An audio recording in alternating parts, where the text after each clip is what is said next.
wonderful silver shield. And the stars began to shine, and the sound of music came from the palace.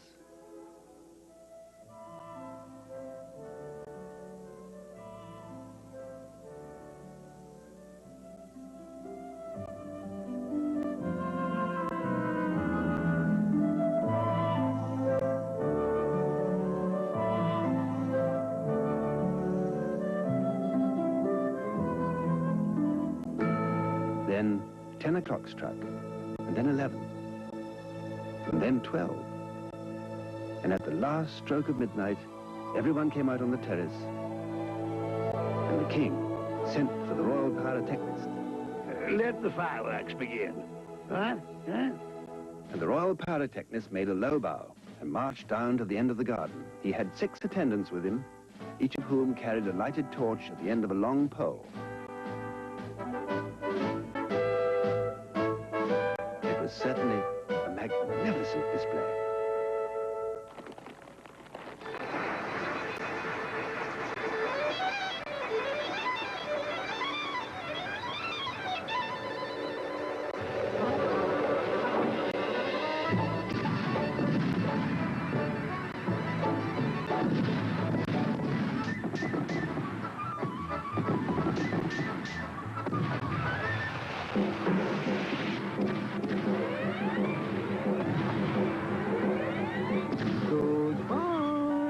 Cried the fire balloon as he soared away, dropping tiny blue sparks.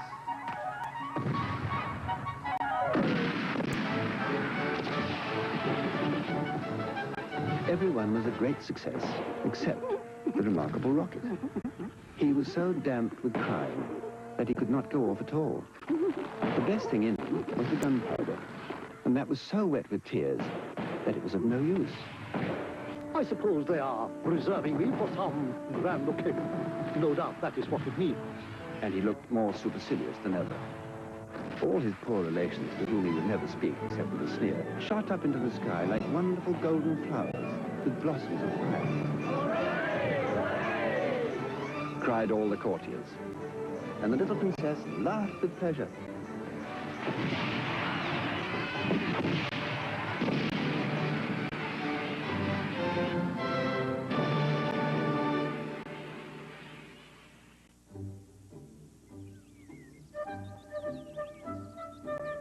The next day, the workmen came to put everything tidy. This is evidently a deputation. I will receive them with becoming dignity.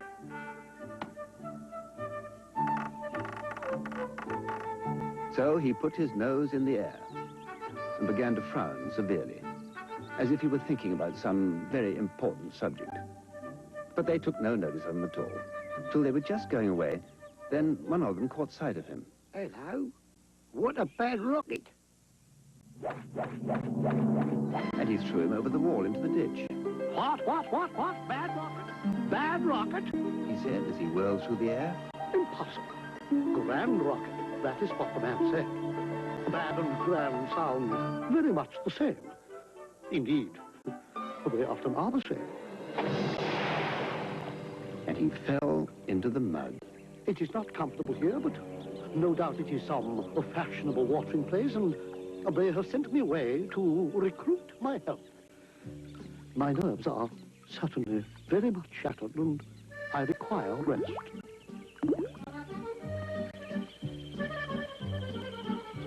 Then a little frog with bright jeweled eyes and a green mottled coat swam up to him. And you arrival, I see. Well, after all, there is nothing like mud. Give me rainy weather and a ditch, and I am quite happy. Do you think it will be a wet afternoon? I hope so. But the sky is quite blue and cloudless. What a pity. What a delightful voice you have. Really, it is quite like a croak, and croaking is, of course, the most musical sound in the world. You'll hear our glee club this evening. We sit in the old duck pond close by the farmer's house, and as soon as the moon rises, we begin. It is so entrancing that everybody lies awake to listen to us. It is most gratifying to find oneself so popular. The rocket was very much annoyed that he could not get a word in. A delightful boss, certainly. I hope you will come over to the duck pond.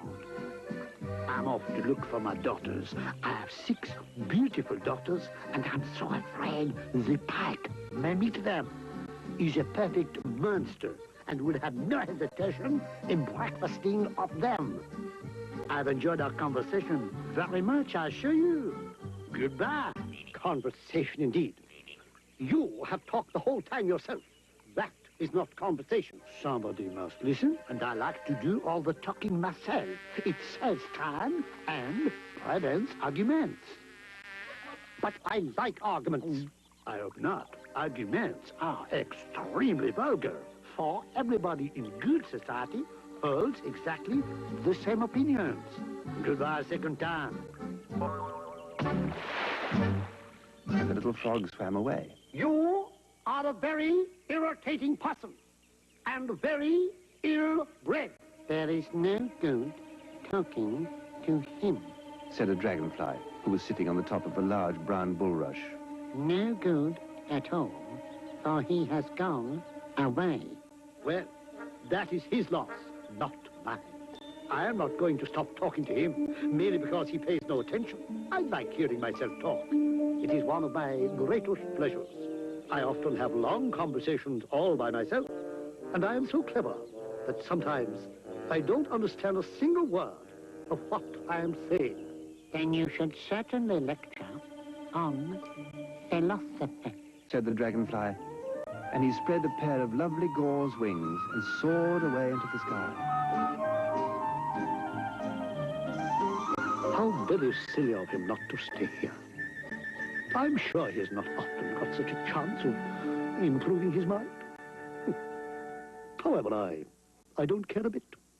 Genius like mine is sure to be appreciated someday.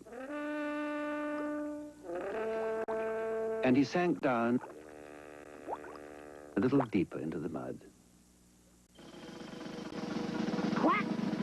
Quack! Quack!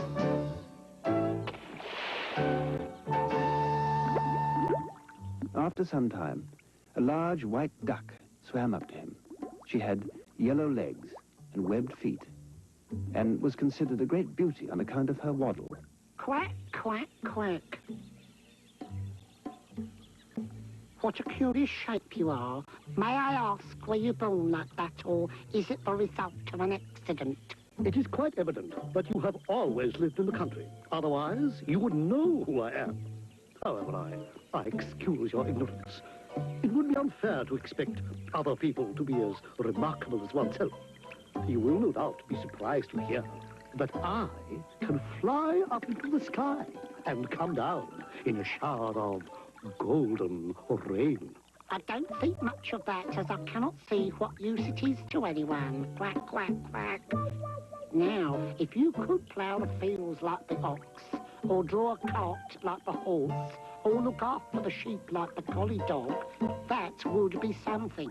My good creature, I see that you belong to lower orders.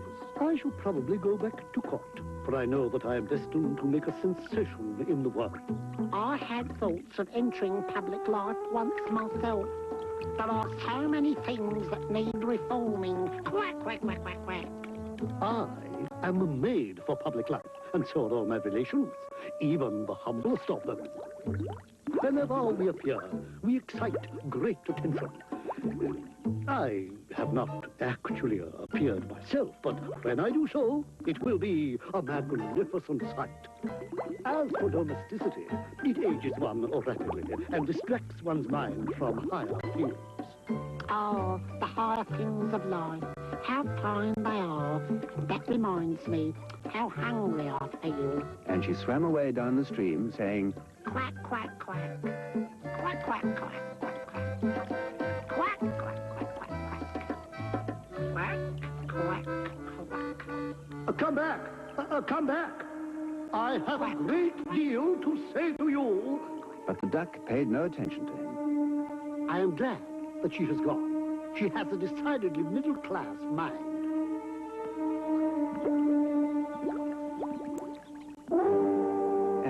sank a little deeper still into the mud and began to think about the loneliness of genius.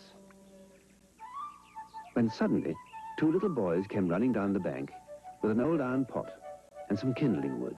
This must be the deputation, said the rocket, and he tried to look very dignified. Hello, look at this old stick. I wonder how it came here. And he picked the rocket out of the ditch. Old stick? Impossible. Gold stick, that is what he said. Gold stick is very complimentary. In fact, he mistakes me for one of the court dignitaries. Let us put it into the fire. It will help to boil the water. So they piled the firewood together and put the rocket on top and lit the fire. Oh, this is magnificent. They are going to let me off in broad daylight so that everyone can see me. We will go to sleep now, and when we wake up, the water will be boiled. The rocket was very damp, so he took a long time to burn. At last, however, the fire caught him. I know I shall go much higher than the stars, much higher than the moon, much higher than the sun. In fact, I shall go so high that... And he went straight up into the air. Oh, delightful! I shall go on like this forever! Whee! What a success I am! But nobody saw him.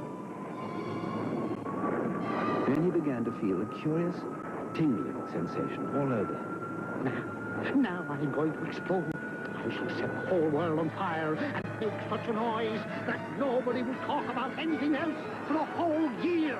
And he certainly did explode.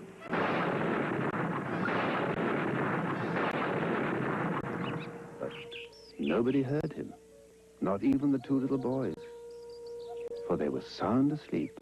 I knew I should create a great sensation, Gasped the rocket, and he went out.